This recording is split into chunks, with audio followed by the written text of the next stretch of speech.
Okay, we are live Monday, May 26th, 2025. The headline on the screen right here is what I want to start off talking about. Because if you've been following this thread that we've been on since last month, when I found out that Final Destination was involving the Space Needle,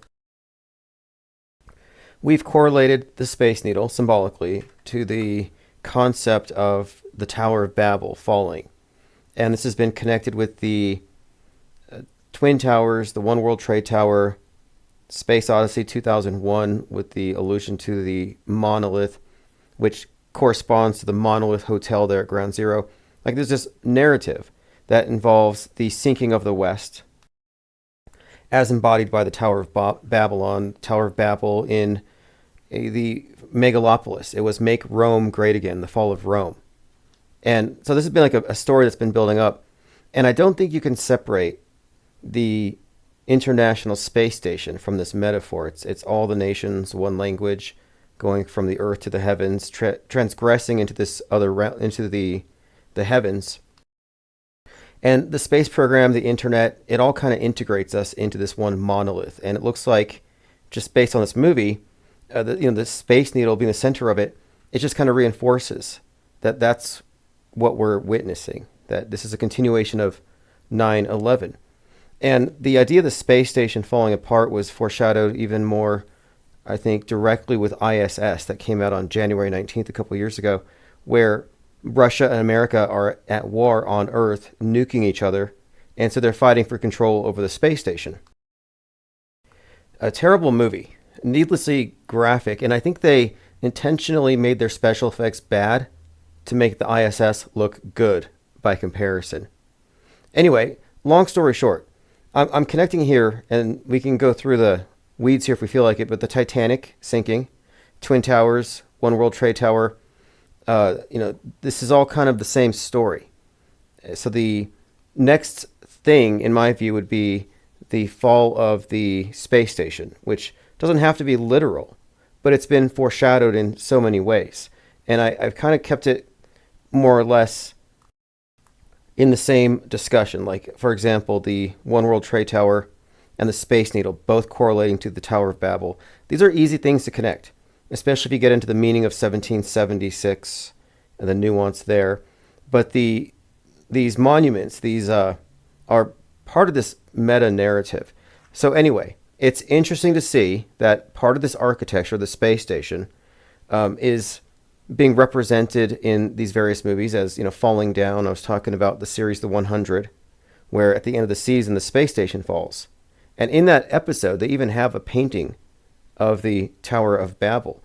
And I brought this up recently because one of the main characters in The 100 is in this Final Destination, which again centers around the destruction of the Space Needle. So it's not just a random building. It's representative of much more.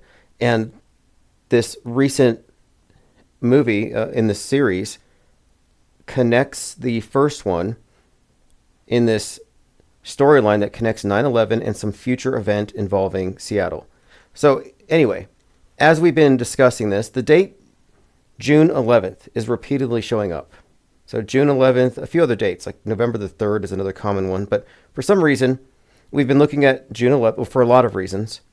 Drastic Liars highlights this quite a bit. So I found this to be interesting, is that it was announced today that on June 11th, that's the last day that the International Space Station website will be maintained. So NASA is pulling the plug on their space station tracking website on June 11th. So on June 12th, you better have your own apps if you want to track it. And the date of it just tracks with everything else that we've been talking about. And I'm not saying necessarily that the space station is going to fall, but it just seems to me that it's really symbolic of unity above. And it seems like if there is some kind of event in Seattle, as has been foreshadowed in so many different movies and themes, and I'm going to go through, Leo Pirate's article on this about the Space Needle being the next 9/11. We'll go through all the foreshadowing that is pointing in this direction. And then we'll, of course,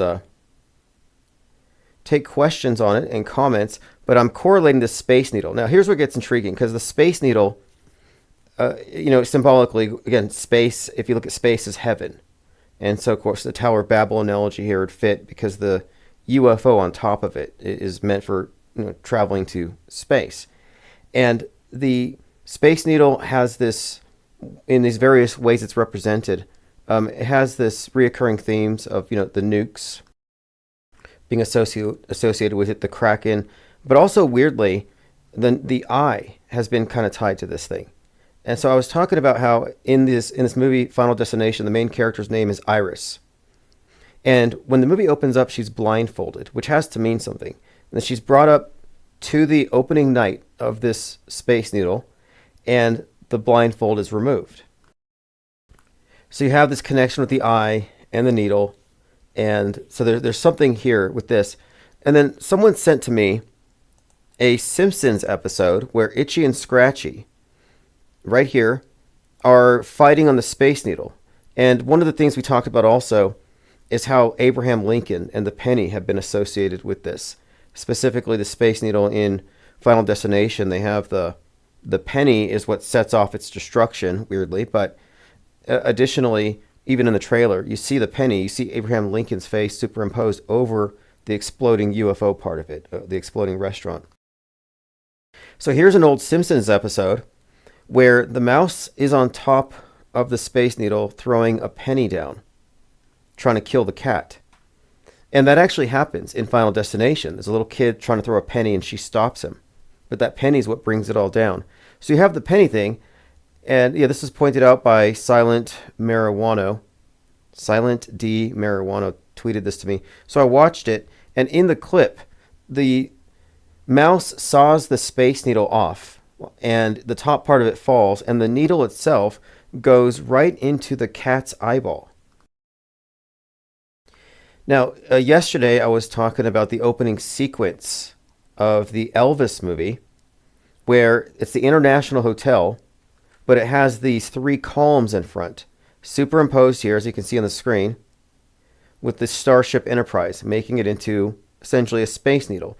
And if you watch the opening montage, which is available on YouTube, you actually see, from the camera's view, someone going onto the UFO thing, and it spins around, it goes down, and it becomes an eye.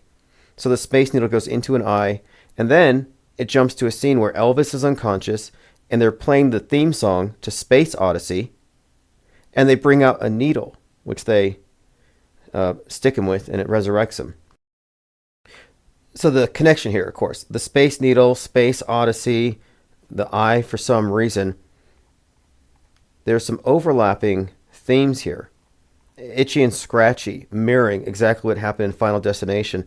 And again, Final Destination opening scene is the opening night of the Space Needle.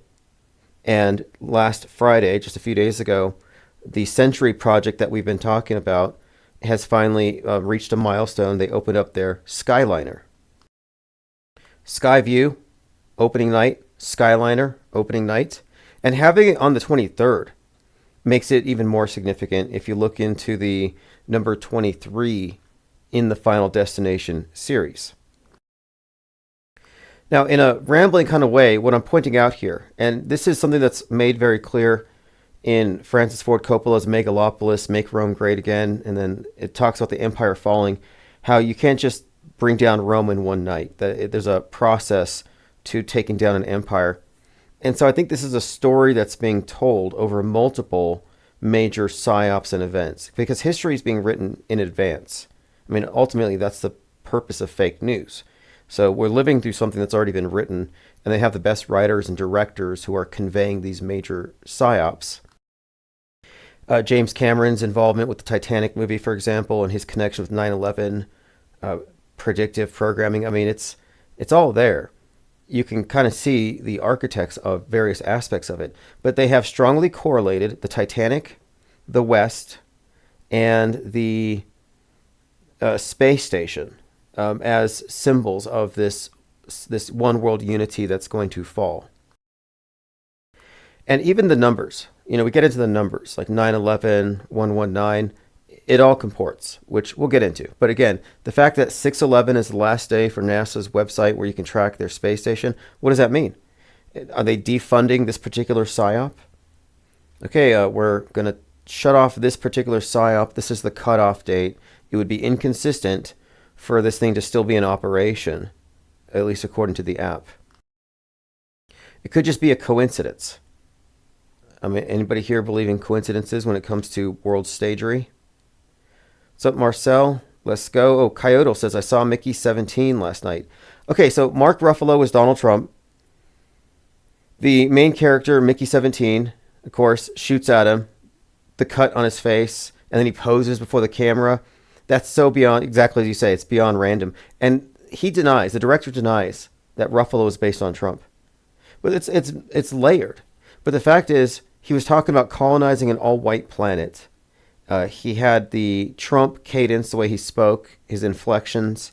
He had the little hand sign. He had this political cult. It was 100% Donald Trump. And Mark Ruffalo, his birthday happens to be November 22nd, which is JFK's death day.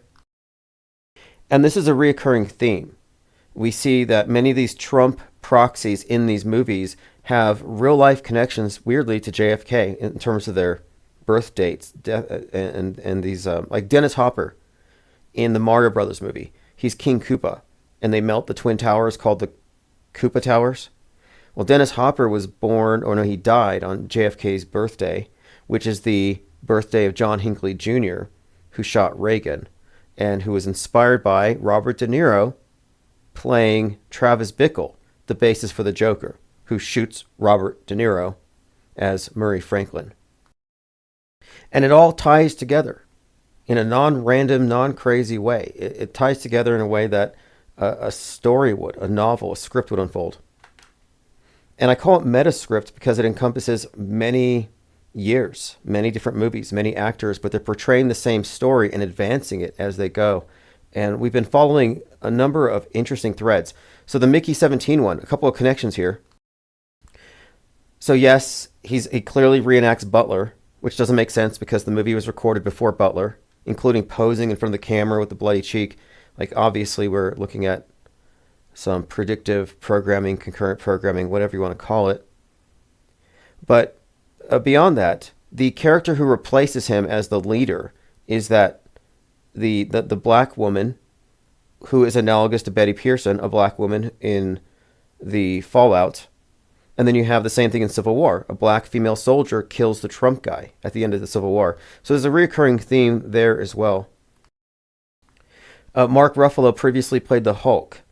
And I mention this because Harrison Ford in the new Captain America becomes the Red Hulk. And he survives a near assassination attempt in that movie. And the trailer aired the day before Butler, so Marvel changed it. So that's a second movie that specifically correlates with the Trump shooting, overlapping timing with these releases. And in that one, the Red Hulk, I think, is kind of interesting considering Mark Ruffalo was the Green Hulk. And so I'm thinking Red Hulk, MAGA, Trump in its final form. Not quite sure, but there's some kind of symbolism here, especially with this green versus red, and Ruffalo being anti-Trump. There's some kind of messaging here, like the symbol or the color green with Luigi. And then you had the Green Beret who blew up his Cybertruck in front of the Trump Tower. Jay Diggs says there's an event being called The Rattle in Seattle occurring tomorrow on the steps of City Hall. Trantifa versus evangelicals. Right. And I think there's going to be... There was something I saw today in Discord regarding a group of Patriot Front or something cramming up in a U-Haul like they did a couple years ago. So that's happening again. And they're going to come out and they're going to protest all the leftist groups that are going to be protesting. I mean, they get their permits months in advance. The stuff is predictable. And by the way, the 250th anniversary of American independence. So Independence Day is coming up. And between now and Independence Day, Donald Trump said, breaking, a monumental year-long celebration to mark the 250th anniversary of American independence to commence on Memorial Day and conclude on July 4th. So we're having some kind of a long, year-long celebration that will continue through July 4th, 2026, which sounds like madness, state-olatry. All these QAnon people are worshiping Trump like he's Caesar, like he's some kind of god on earth. It's really sickening. I've been following these JFK Jr. people, and they're like saying, quit your jobs. The government's going to give you money through something called Nicera. They're going to take it from the deep state and give it to you. And I just jokingly play along with it. I'm like, hey, JFK Jr., I quit my job because I trust in you. And he wouldn't care if this was real, and I really quit my job because I thought that JFK was going to come back and somehow cancel all my debts. I don't know. I mean, you would expect him to have some kind of culpability, but nope. They don't care about you. They just want your clicks. Remember that.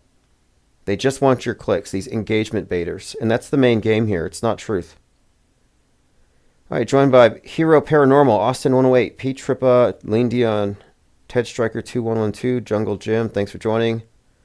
Tominoid says, I thought 3/11 was the next 9/11. Well, a 9/11, in my view, is just a world transformative psyop. So that would be a Pearl Harbor. That would be a 9/11. That would be a COVID. That would be the George Floyd event, which had many connections specifically to 9/11. So 9/11 was really just one major spectacle of a type.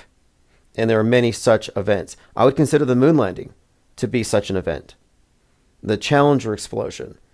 It depends on how significant it is, I think mostly globally, when we talk about the 9/11 scale things. So 2020 certainly contained that. But the next major plot twist seems to involve the domestic terrorist equivalent of a 9/11. And just as they use the war on terror to shut down radical Islam, they're going to shut down radical MAGA band, radical QAnon, radical 4chan culture, where it's, you know, the white nationalism stuff. I can see them using the pretext of a domestic terrorist attack to justify increasing the censorship. I mean, they already do this. They already tested this with Christchurch when they shut down 4chan and BitChute. I'd be interested to hear your thoughts on Mickey 17, Coyote, if you get around to commenting on it. There were a lot of things in there, a bit more nuanced, but it's one of many movies that foreshadowed the Trump near death, the assassination attempt. And this one in particular, the fact that he was acting like Trump and he demanded the cameraman focus on him so he could pose for the cameras, and that the shooter looks like Luigi in the trailer. I said that when I saw the trailer. I said this movie's got a Luigi proxy, and that's the guy who pulls the trigger to shoot the Trump character. So this isn't life following art or art following life, because of course this was recorded before. But no, it's actually the synchronization of entertainment propaganda with the news propaganda. Challenger Hoax is here, says, have you seen the Punky Brewster episode about the Challenger hoax? I think I've seen it on Twitter, where it's this show about this little girls watching the Challenger explosion and crying, and it's like they totally take over. They emotionally traumatize everybody, make everybody feel bad about it. It's a teacher. I think I might have cried about the Challenger. I don't remember, but I'm pretty sure it was like a psyop that they, like, for example, was it really live? Or did the teachers get a tape and then play it for you, making you think it was live? We're not telling you. Challenger Hoax says, I never saw the whole thing. It's hard to get through the whole episode. Just put it on a 1.75. I do that with a lot of stuff I have to listen to. A lot of these podcasts. Like, I listen to people I'm embarrassed to say I listen to because I have to. How else would we know that Tucker Carlson survived an alien attack? Mizell says, we laughed. I was in the 8th grade watching it live. Well, we had a teacher, a science teacher, who every year on the anniversary of the Challenger explosion would take one of those homemade rocket kits and launch a rocket. Like they dramatized it. And Ronald Reagan came out and he said, perhaps it's because we're not paying attention anymore. And it's true.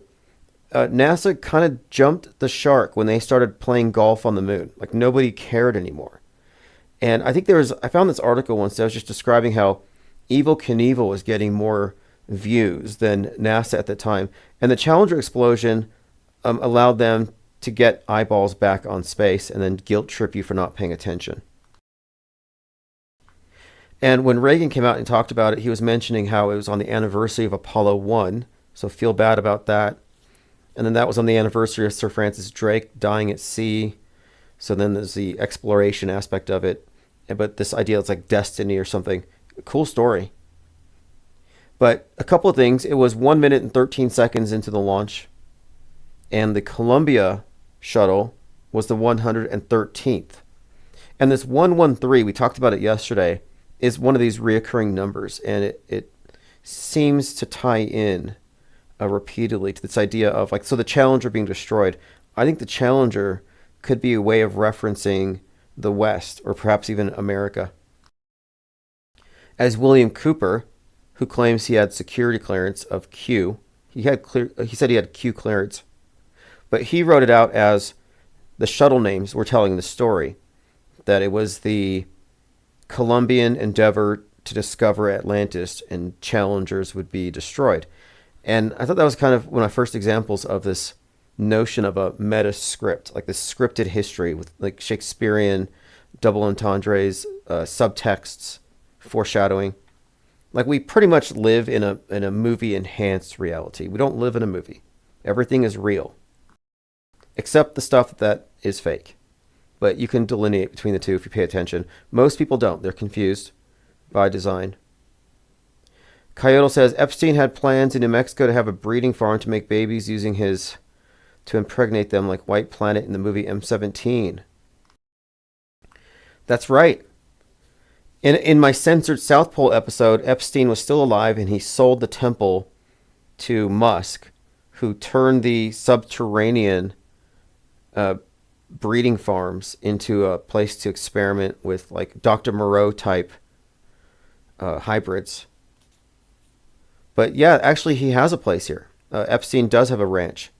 And a local reporter got some blueprints, and apparently they said that in the basement at the bottom of an elevator, the first thing you see when the elevator opens is a life-sized painting of Ghislaine Maxwell nude holding a knife. Which makes me think that she must be some kind of high priestess in their cult. And there are so many examples, movies that I could think of where, it's like under the facade of a dance academy. It's actually a satanic cult and you got some high priestess behind it all who's sacrificing the noobs. And that's kind of what she seems like. I mean, that's terrifying. I've never seen the painting, but it exists. I've been waiting to see it, but it's there. Ryler5 says, tomorrow is the 88th anniversary of the Golden Gate Bridge. I remember Gilbert Godfrey was saying to stay away from the Golden Gate Bridge, and there was some buzz about that. The only thing I can think of regarding the Golden Gate Bridge is that there was sort of a connection to it made when the Dolly hit the Francis Scott Key Bridge, because there was this monument there at the Golden Gate, the Francis Scott Key Monument, that BLM vandalized and then put an art installation over it that was dedicated to the 1619 White Lion ship and those initial captives. So that directly connects to the idea of the 1619 project and the idea of the national anthem, of course, being vandalized, Francis Scott Key. Also ties in strongly with Leave the World Behind. And we analyze this in depth. So when the Dolly hit the Francis Scott Key Bridge, it was at 1:28 a.m. And of course, 1:28 ties into the release date of Leave the World Behind. And we found a number of instances of that number, in fact, overly represented with many of these seemingly disparate events. And that's the only reason we pay attention to the numbers. I mean, there's actually stories, narratives, propaganda messages that you could kind of point to that are far more concrete. The numbers are just, I don't know. I look at it as some kind of internal communication for the most part, but there is some occult aspect to all of it. So tomorrow being the 88th anniversary doesn't mean anything. I don't really think so necessarily, but it has to. The Golden Gate Bridge, like the Space Needle, like the One World Trade Tower, these are more than just utilitarian structures. They have a occult purpose. They tell a story. The height of the One World Trade Tower being 1776, the opening date, all of this stuff has more than just the mundane. There's like an esoteric aspect to it. Challenger Hoax says, what does NASA stand for? Need another 7 astronauts. You know, I was debating with Fight the Flat Earth. Does he still have a job? Is he still milking the Flat Earth thing now that the Antarctica trip happened? Well, Fight the Flat Earth and I were debating, and he and his cohort just couldn't deal with anything I'd show them. I would say, hey, look, on the ESA footage, the space station has a shadow, and it's a big black dot, and there wouldn't be a shadow 295 miles above, 295 miles below something the size of a football field. I mean, maybe it could possibly create something of a shadow, but there's no way it would be seen from space as a dark patch on the Earth. And looking at the size of the shadow, it was bigger than a city. So I pointed this out, and I said, hey, Fight the Flat Earth, McToon, what do you think of this shadow on the Earth? And there's also another guy, I think his name was Red's Rhetoric. And Red's Rhetoric said, oh, that's just a smudge. That was his answer. It was a smudge, like a smudge on the camera. And I'm trying to make the point here, that's not a camera. This is a CGI simulated environment with a camera view. And the shadow is technically correct. It's the right angle, but it wouldn't be there. So whoever made this computer model screwed up.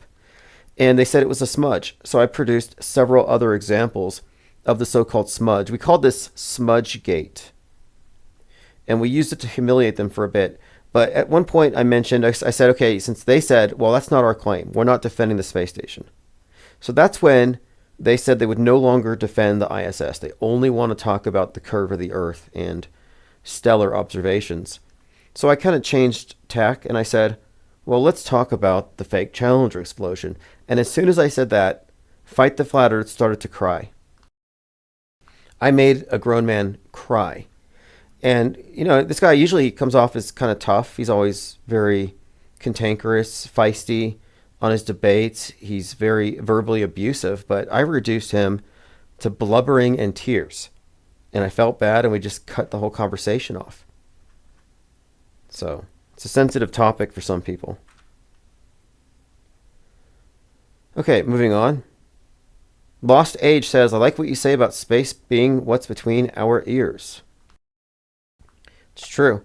Because the space program was never about taking you to some distant Disneyland on Mars, but it was always about managing the space between your ears. It's about your worldview.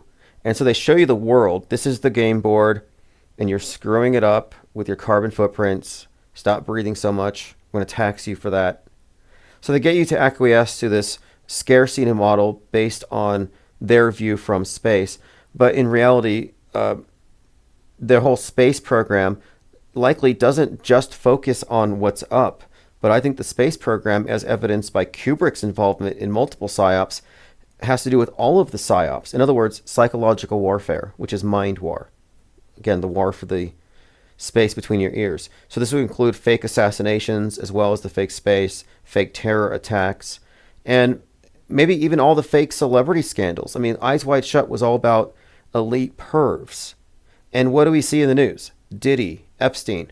In all likelihood, these are all psychological operations. Not all psyops involve fireworks. Joined by Rebel Black says, Tim's a bully. Yeah, I cyberbullied Fight the Flat Earth into submission. It's embarrassing. If I'm going to cry, I'm going to get offline first. But I think he used it as an out because I had them cornered. They had no defense against clear evidence of media fakery, and it became opinions like, well, it looks fake to me, doesn't look fake to me. And that argument of it looks fake to me, doesn't look fake to you, it's like we can agree to disagree. No, we can't. There are objective metrics and standards. And one of them is, well, compare the ISS to what we see on Netflix. How come real space looks faker than admitted fake space? This is why it's such a problem that Tom Cruise wants to make a movie on the space station. They have a module they're attaching to the space station. I think it's called Axion, and it's this movie set on the space station. And this gives me cognitive dissonance because I'm like, wait a minute. Space station's a movie set. Now they're putting a movie set on the movie set. And are the movies on the movie set going to look realer in their special effects than the slop that NASA gives us? And if so, that's a problem. Like, people noticed that Kate Perry's hair wasn't doing the space thing. It was just sitting there flat. So people realized, okay, Kate Perry didn't go to space. Well, Tom Cruise, what are they going to do with his hair? Well, he's going to be on the ISS, so his hair is going to have to do something. Now, is it going to be hairsprayed? It's going to stick up ridiculously? I don't think he would do that. It would destroy his image. So likely they're going to want some smooth CGI effects, like he's swimming in water, but then it's going to make the NASA hair look really terrible. If I was running the op, I would make everybody shave their heads. Everybody. Like the twins, Mark and Scott Kelly. Just say, hey, we can't have your hair floating around and getting in the machinery. You know, you're going to be up there for 6 months. All right, moving on. Rebel Black says, Tim, this is where it's at. I'm rebranding. Oh, awesome. This is where it's at. Long-time caller. In fact, we are just celebrating the 5th anniversary of the George Floyd, Derek Chauvin psyop. And a lot of people just joined us around that time. So I'm hoping, and I am hoping that we get a nice plot twist. Like this, there's been so much of a build-up, and I'm not really hinging everything on a specific date. But if we look at the past precedent, they do when it comes to these big events. And these things are not random. They're not behind the scenes, last minute, like, hey, when are we going to run this particular Spike Lee directed psyop where this dirty cop kneels on this guy's neck for 8:46? No, that stuff is planned in advance, as evidenced by a number of things. The sun setting at 8:46, the kneeling for 8:46, correlating with 9/11, kicking off at 8:46. And we have so many examples of the theme of twins being brought into the story. You know, Twin Cities. Of course, the twin, Stephen Jackson, coming out and talking and really stirring things up. Of course, Derek Chauvin and him working together didn't make sense, so they kind of scrubbed that from the story. It's a multi-layered psyop, and it's also guardrailed. So it's a good example of guardrailing. So the mainstream version is he was killed by systemic oppression, essentially. That absent that, he would still be alive. The guardrail version is he was killed by fentanyl, which you can blame on Biden for opening the borders and letting China in with their drugs. So you have this right-wing version of it where, oh, he's dead, but it's your fault. Left-wing version, he's dead, but it's your guys' fault. And these two versions are what I would call the MSM, mainstream mediation, and then MSM plus, the one that agrees but adds something else. And so this tug of war between, what killed him has been going on for 5 years, and none of the people talking about this ever address the idea that he didn't even die, that the whole thing was quite literally a psyop, not a false flag. Speaking of false flags, we're still waiting for the false flag that Tucker Carlson predicted, the ethnic-based, Black Lives Matter-based, or Patriot Front-based psyop to come. And I have to also point out, this 6/11 thing has been consistently associated with far right, like woke right, extreme right, the QAnon right, the whole 6/11 armor of God thing that they glommed onto. Timothy McVeigh's execution date, Trump shot at 6/11. So 6/11 has been tied to both domestic violent extremists, which makes sense if you look at it as an inverted 9/11, but also it's been tied to the nuke itself. Some kind of a bomb that they get by working with Russia, perhaps. Something along those lines. So we'll see. But Seattle has been pointed out repeatedly in many of these various examples, this foreshadowed coming event. By the way, there was a truck attack today. If you haven't seen it, this was in Liverpool. And it's a van, rather. It's a van that ran through a group of people. And, at first watch, it looks real. But there's a few things that I took to be red flags. And there are some discrepancies as to whether the person pulled out of it was really 53 years old or the driver, was he the real person they pulled out of the van. So there's a lot of questions right now. So before I make any final statements on it, I'm going to kind of let the truth bait, the truther bait, the false leads get sifted out. But do I think it's real? I don't have enough information. Looking real isn't enough. When I first saw it, I thought it was. And I said, if it's real, there's not going to be a high body count. If it's fake, 33 people died. There's limbs everywhere. That's how you know it's fake. It's always like video game violence. So this didn't seem to have that. So I'm inclined to think it's possibly real. But other things that make me think maybe not. Snipers spotted on the roof. It was some kind of a football game or something, so people in uniforms. And if you're running a psyop in the streets, you can do it if the participants are all in uniform so that they can be visually separated when you close off a movie set for what is essentially a flash mob, sort of like the Boston Marathon. Not that difficult to pull off. So we'll continue to look at that. A couple other developments. Synchromorphia said, is this a lead up to 6/11? Trump says Putin has gone absolutely crazy and warns of the downfall of Russia. And then we have the Russian space nuke that they lost control of, in case you forgot. We have all these world-ending threats, and it's just so many of them. It's like, which one should we focus on? Like, which ones are worth our attention? And that's kind of what I try to do here. Like, these are the threats worth paying attention to. Okay, Cubstar says, in relation to Mickey 17 and the resurrection theme, there are two 33s I noticed in the movie. The first one is when Mickey 17 gets back to base after being lifted out of the hole by the creepers. He gets back at 3:30 and finds out Mickey 18 has been printed. The second time is at the end. The position he references to his girlfriend on the diagram is C3, and she rescues the baby creeper from falling in the incinerator. Mickey 18 blows himself up just after. Okay, I didn't catch that. I did see the conspicuous 18 when he pushes the button, and of course the twin symbolism. They were twins of Mickey throughout most of the movie. Rebel Black says riots coming this summer. Well, they've set the stage with Shiloh, and then, okay, Carmelo Anthony is being tried as an adult. They said first-degree murder. And a lot of people have a problem with that because they say, well, that's premeditation. And this was self-defense. So already it looks like some kind of systemic bias against him. That's how it's going to be framed. And we still have that story of Tyler Butler, who defended his house against 3 white teenagers breaking into his house in the backyard. And he's being charged with murder even though he was defending his house.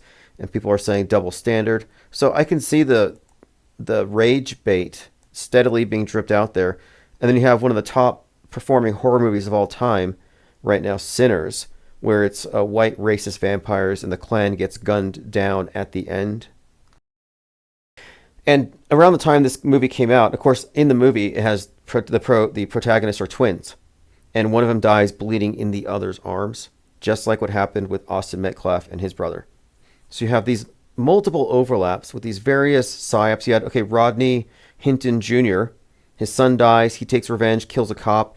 The cop happens to have the 6/11 birthday, and he served for 33 years. Remember, Trump shot at 6/11 in 33 seconds. McVeigh executed 6/11, age 33. And McVeigh was radicalized at Waco, where Trump kicked off his campaign. Like, again, there's a script here. There's a story. There's this big back and forth. That's why they keep showing I think the twin symbolism may tie into this. But, to get back to it, with Sinners, so I watched the movie, and you've got the twins, one dying. We have all this overlap, but the narrative of the systemic racism, the Klan behind the scenes, and at the end, he righteously mows down the Klan. And then shortly after this, Tucker Carlson and Alex Jones are claiming that they're expecting a false flag having to do with this dynamic they've set up. So what does it mean as far as a false flag? What are they suggesting? It could be anything, but Tucker said he was making a prediction. And the reason why this matters is that Tucker Carlson knows the script. He's obviously part of this play. He's a psyop actor, an agent in this.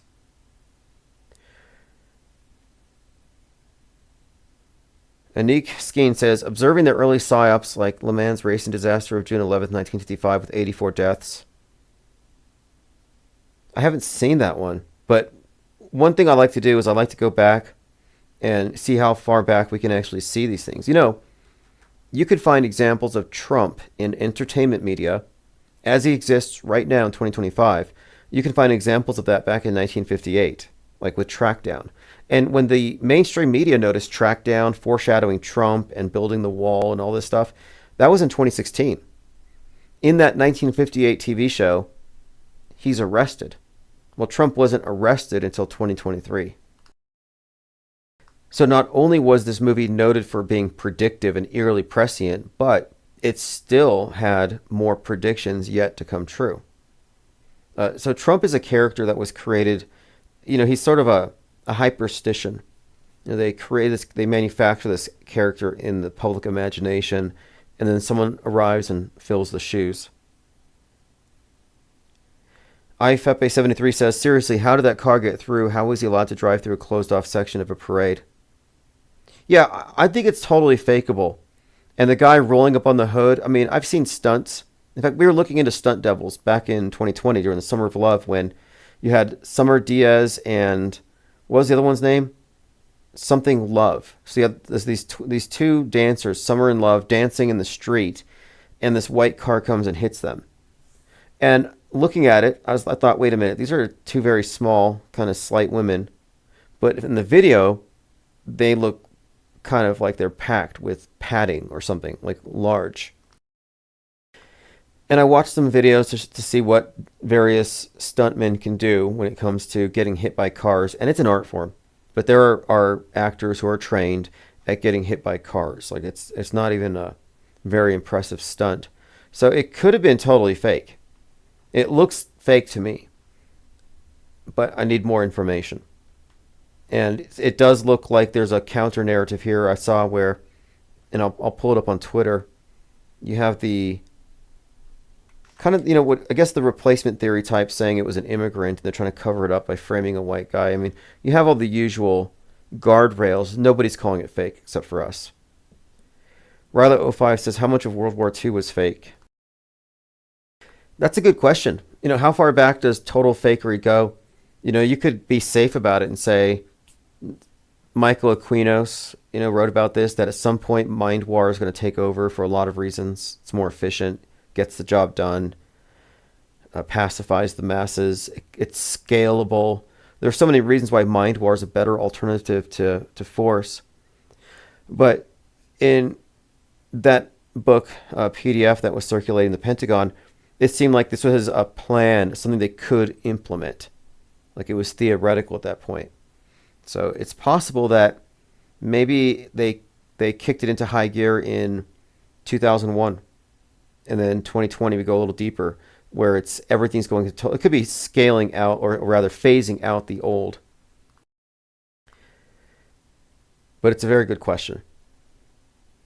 Retro auto hoaxing is a valid pursuit. We can't cherry pick. And we have to also remember too that history is just a collection of fake news. It's always been the same interests. It's a curated worldview that really serves the interests of the power elite. Rebel Black says wars are mostly all fake. Countries that belong to the United Nations don't fight each other. Yeah, Jay Diggs, thank you. Summer Taylor in Diaz Love. It's like, yeah, Summer of Love. So one of them dies after getting hit, and then the other one's taking selfies in the hospital with a broken arm a few hours later. It just seemed very psyop-y. And it was right after Nancy Pelosi called it a summer of love. And so a white car mowing these two down while they're dancing in the street, ending the summer of love was kind of like morbidly poetic.